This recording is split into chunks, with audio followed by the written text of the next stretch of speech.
Ah, tu l'as senti ce vent de fraîcheur un petit peu? Ces jeunes qui toquent à la porte du 15 de France. Ce nouveau cycle que l'équipe de France entame avec des nouveaux joueurs. Ces changements radicaux décidés par le staff de l'équipe de France. Ces choix forts qui ont été faits pour orienter les anciens vers la sortie après la Coupe du Monde. Ah, ce staff il m'émerveille. Bah ouais, il nous explique tout après la défaite en quart de finale de l'équipe de France. Il emporte la responsabilité et il prend des décisions fortes concernant les cadres pour entamer un nouveau cycle. Que demander de plus? Ben non, je déconne bien évidemment. Je dois quand même me fendre la poire en faisant mes vidéos, dites-vous que là je suis en train de parler tout seul face à une caméra. C'est comme dans la dernière vidéo quand je dis que c'est la faute des avants. J'ai vu que certains l'avaient pris au premier degré, faut surtout pas. J'alterne entre la déconne et le sérieux, même si j'ai toujours un air sérieux. Bon, on sent tous le vent frais avec des nouvelles têtes qui rentrent dans le groupe et dans la compo, et ça c'est vraiment génial. Loin de moi l'idée de jeter la pierre au staff de l'équipe de France, parce que j'aimerais vraiment pas être à leur place, entre la presse qui les lapide quand tu gagnes en Écosse, le public qui est devenu vraiment exigeant, et la gestion de l'ego des joueurs et les performances sportives, et tous les tocards comme moi qui se prennent pour des sélectionneurs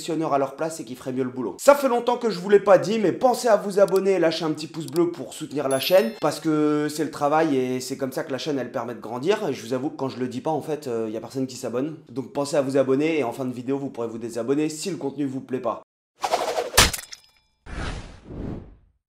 Franchement, pendant la Coupe du Monde, j'ai commencé à utiliser une application que vous connaissez sûrement déjà, Vinted. Vinted, c'est une application communautaire qui permet de vendre ou acheter des vêtements, accessoires d'occasion et bien plus encore. Que ce soit des vêtements adultes ou enfants, des accessoires, de la déco, du gaming aussi. Vinted est la plateforme qui te permet de ne pas faire dormir ces pièces chez toi et de leur donner une seconde vie. Par exemple, moi, depuis la Coupe du Monde, j'ai passé mon temps sur Vinted où j'arrive à trouver des fringues chouettes pour 4 euros, 5 euros, t'as des maillots d'équipe, il y a plein de t-shirts.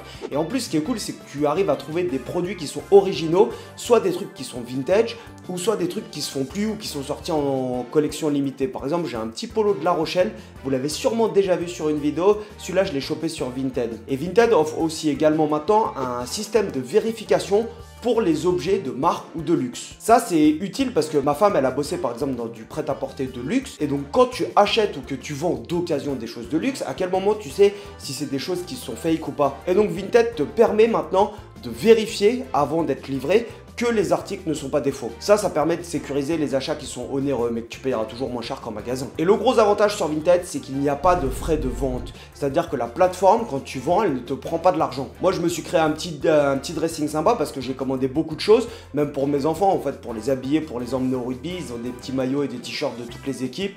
J'en ai plein pour moi. Franchement, je me suis régalé. C'est même d'ailleurs devenu un petit peu une addiction pour moi parce que je trouve des fringues cool. Je t'invite à aller me suivre sur mon profil Up Rugby et tu vas voir que je vends quelques trucs qui traînent parce que j'en ai trop maintenant. Revenons à cette compo qui en réalité me partage. Je suis content mais en même temps je suis inquiet. Il y a deux choses qui me chagrinent dans cette composition et on va les aborder au cours de la vidéo. Tout d'abord, c'est que ces joueurs qui rentrent, ce sont des choix subis et c'est pas des choix décidés. Ça a son importance car même si tu rentres dans le groupe de l'équipe de France grâce à tes performances évidemment, tu sais dans un coin de ta tête que tu es pas le premier choix et que même si tu penses que tu es meilleur que les autres, aux yeux du staff, tu n'es pas meilleur que les autres, sinon tu serais déjà là. Et c'est simplement que tu joues parce que les autres sont indisponibles. Vous allez me dire, ça fait partie du très haut niveau. Évidemment, ça fait partie du très haut niveau. Mais là, il y a quand même des petites notions, vous allez voir. Et secondement, je vous avoue que je suis complètement perdu dans la gestion des joueurs et ça, c'est ce qui me chagrine le plus. J'ai pas vocation à savoir quel joueur est plus fort que celui-là ou celui-là, que ton game plan c'est celui-ci et donc que tu préfères tel profil. Je m'inquiète en fait simplement de la gestion des joueurs. Car la presse, Galtier, il s'en fout. Et j'ai envie de dire tant mieux. C'est les premiers à lui tirer dessus et à lui jeter des pots de banane. Tu peux survivre sans la presse et sans l'opinion publique à condition que tu aies les résultats et que tu aies les joueurs avec toi. Parce que dans tous les cas, si t'as pas les joueurs avec toi,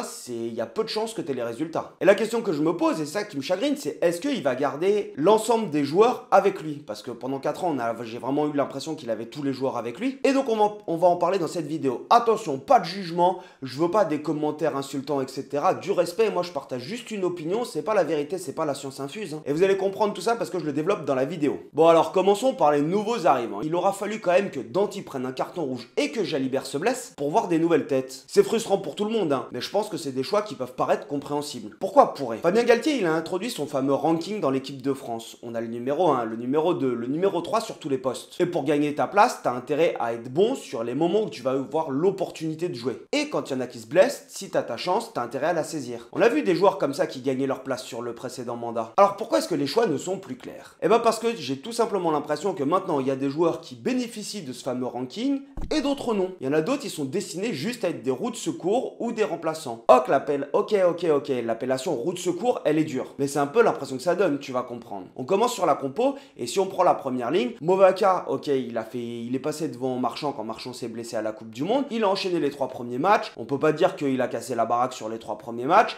Marchand va récupérer son maillot de numéro 2, pas de souci. À ses côtés, du coup, il va y avoir Baye et Antonio, et j'ai envie de dire, ces deux-là, on peut rarement se plaindre de leur performance. De temps en temps, un petit plaquage au haut d'Antonio, mais vu qu'il a toujours la banane, on peut pas lui en vouloir. Troisième ligne avec Cross, Olivron et Aldrit, je pense que c'est des valeurs sûres, et là, même chose, rien à dire. Mais maintenant, on va passer au reste de l'équipe. Pour la seconde barre, on a Tao, qui est le meilleur remplaçant du monde, on le sait, on nous l'a assez dit. Le mec est voué à ne jamais commencer en équipe de France. Et pourtant, hein, on pensait tous, et moi le premier, qu'il allait commencer quand t'as Willem C qui prend un carton rouge sur le premier match. Hein. Walou, place à Tulagi et Woki. Et maintenant que Flamand et Meafou sont de retour, les mecs ils commencent direct titulaire. Hein. Meafou, lui, il a un passe droit, hein. Il est pas passé par la case remplaçant, il a pas ses preuves à faire. Alors ça veut dire quoi? Parce que Tulagi, moi j'ai eu l'impression quand même qu'il a fait 2 prestations correctes quand il a été titulaire, mais attention, j'ai pas revu les matchs. C'est ce que je vous ai dit après le dernier match de l'Italie, j'ai pas eu le temps de le revoir parce que j'avais un stage toute la semaine. C'est vrai que sur le match de l'Écosse, il se fait ouvrir notamment sur son placement, enfin en fait sur sa défense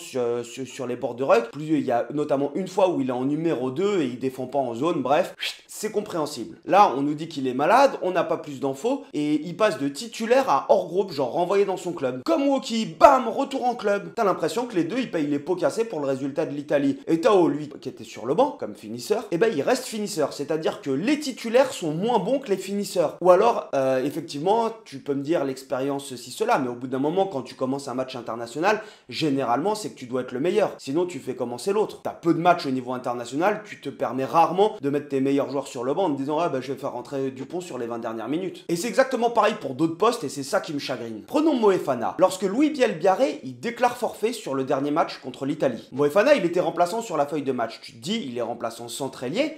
Tu le fais rentrer sur la composition et tu peux reprendre par exemple un Gaëton qui peut jouer centre-ailier. Eh ben non, tu appelles Lebel qui du coup va commencer titulaire alors qu'il était hors groupe. Alors oui, Lebel c'est un spécialiste du poste et il peut jouer ailier et arrière. Lorsque Danty se prend un rouge sur le dernier match, tu te dis ok, c'est le moment où Moefana va enfin pouvoir jouer en 12. Eh ben non, tu fais commencer 2 porteurs en 12 alors qu'il est habitué à jouer 13 en club. Vous allez me dire au niveau international, la différence elle est quand même vachement plus infime que sur des niveaux plus bas. Hein. À notre niveau, en amateur ou en fédéral, le 13 il a plus d'espace, au niveau international c'est un petit peu moins vrai. Mais toujours est-il que Moefana du coup reste remplaçant. Et donc tu préfères garder Moefana sur le banc comme finisseur parce qu'il est peut-être meilleur finisseur comme Tao, sauf que Moefana il a pas 34 ans comme Tao, hein, il en a 23. Et franchement à 23 ans je pense que tu as envie d'être titulaire. Tao tu vois c'est plus compréhensible. Tu te dis avec la maturité, même si bien sûr il aimerait bien être titulaire, on lui dit t'es remplaçant, il est content. À 34 ans t'es toujours en équipe de France, t'es le taulier. À 23 ans t'as les crocs. Et donc pour garder Ficou en numéro 13 qui évidemment est la plaque tournante du système défensif de l'équipe de France, et pour tous ceux qui lui crachent dessus, honnêtement Ficou, moi je trouve qu'il fait quand même des gros matchs, hein. Et bah tu bascules 2 porteurs en 12, Moefana sur le banc au nom de sa polyvalence. Au nom de cette polyvalence, Ramos commence à l'ouverture, car dans le ranking actuel, il y a Ntamak, Jalibert, Astoy et Gibert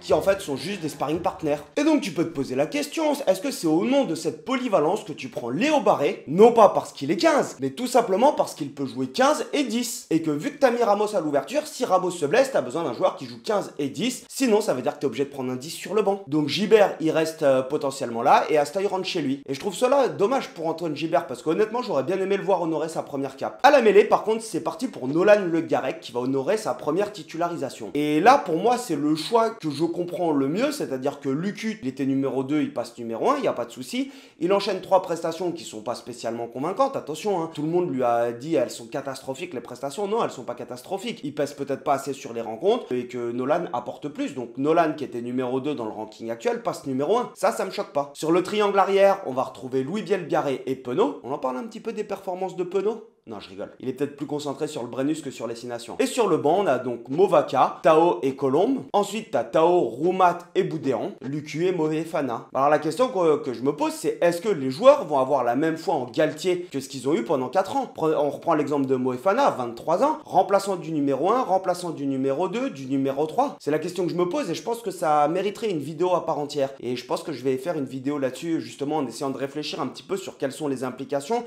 la gestion, comment les joueurs peuvent le prendre. Et en fait, comment est-ce que tu gères des joueurs en équipe de France et en fait, essayer de comprendre un petit peu plus comment est-ce que Galtier fonctionne dans son management. Alors, je passe un petit message à l'intention des entraîneurs et des éducateurs en école de rugby. Avec mon club de Saumur, on organise un tournoi le 25 mai. Ça va des U8 au U14. J'ai une fiche, si vous voulez, avec tous les hébergements disponibles et toutes les activités à faire parce que Saumur, c'est château sur les bords de Loire et il y a du paintball, il y a du laser game, il y a du kayak, il y a plein d'activités à faire et en plus, il y a du bon pinard pour les anciens. Donc, si vous voulez venir passer un moment convivial et qu'on se rencontre autour de matchs U8, U10, U12, U14 sur un tournoi, c'est avec plaisir. Vous pouvez trouver mon contact soit sur Instagram ou soit sur mon site internet, il y a mon mail et mon téléphone. Vous n'hésitez pas à m'envoyer un petit message ou directement au club de Saumur Rugby. Et c'est avec plaisir qu'on peut se rencontrer autour d'un petit verre et autour des matchs de rugby. La semaine prochaine, vous allez voir, le programme va être chargé parce qu'il y a 3 ou 4 vidéos qui sont prévues, il y a pas mal de trucs qui sont en montage, etc.